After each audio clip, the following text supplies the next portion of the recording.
Agency यानी NIA ने 4 जून को सेना के जवानों पर हमले की साजिश में शामिल एक प्रमुख आतंकवादी खुमलो अबी अनल उर्फ अंबिसन को गिरफ्तार किया है।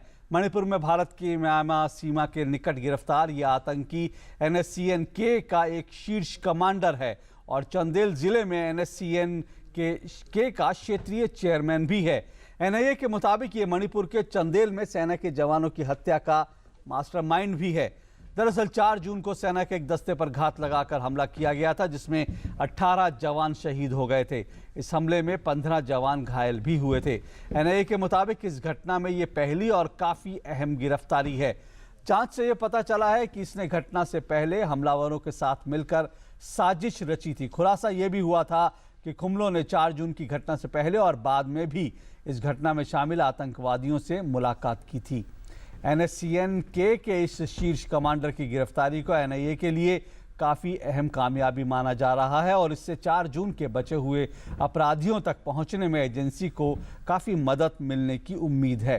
गृह मंत्रालय ने 6 जून को इस मामले की जांच एनआईए को सौंपी थी, जिसके बाद एनएससीएन खापलांग सहित कुछ उग्रवादी संगठनों के खिलाफ मामला दर्ज किया गया था। हालांकि इसके बाद निर्णायक कार्रवाई करते हुए सेना ने 9 जून को म्यांमार सीमा पर चल रहे एक आतंकी कैंप को नष्ट किया था और कई उग्रवादियों को मार गिराया था।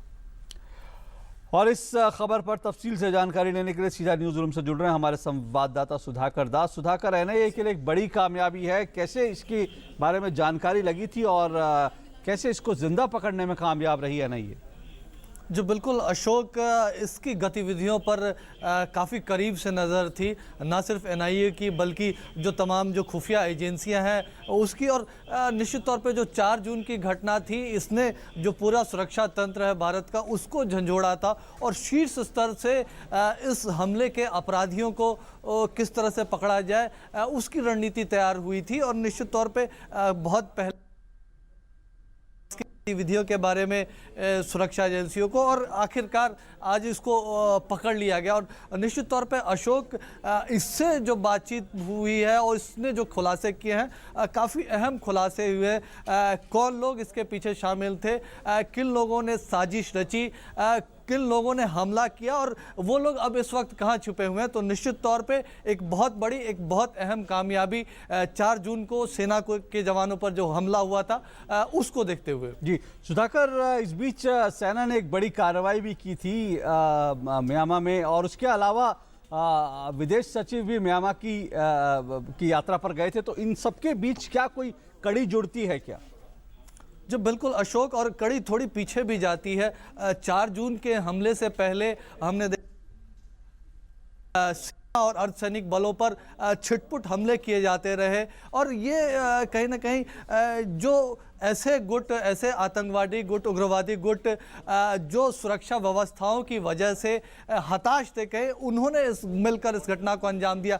चाहे एनएससीएन के खापलांग गुट हो या फिर केवाईकेएल जैसे संगठन हो, तो इन्होंने एक अम्ब्रेला ऑर्गेनाइजेशन बनाकर इस घटना को अंजाम दिया था और कहीं ना कहीं इनके जड़ में चोट करने की ज़रूरत थी। और इसी वजह से एक निर्णायक कार्रवाई 9 जून को हमने देखी और सीमा भी पार की हमारी सेना ने, और उन आतंकियों को पर कार्रवाई करने में उन पर हमला भी किया गया, उनका आतंकी कैंप भी नष्ट किया गया। इसके बाद और विदेश सचिव म्यांमार गए थे और जो बातचीत हुई वहाँ के राष्ट्रपति से, सेना के शीर्ष कमांडर से ये बताया गया कि इस मसले को लेकर, आतंकियों पर कार्रवाई को लेकर, उग्रवादियों को खदेड़ने को लेकर दोनों मुल्क एक पेज पे हैं और दोनों मुल्क साथ मिलकर इस मसले पर आगे बढ़ेंगे। जी, तो खुमलो की गिरफ्तारी एक बड़ी, जो 4 जून को हमला हुआ था भारतीय सेना की टुकड़ी पर, उसके संदर्भ में देखा जाए तो खुमलो की गिरफ्तारी एक बड़ी कामयाबी है। बहुत बहुत शुक्रिया सुधाकर आपका हमारे साथ जुड़ने के लिए।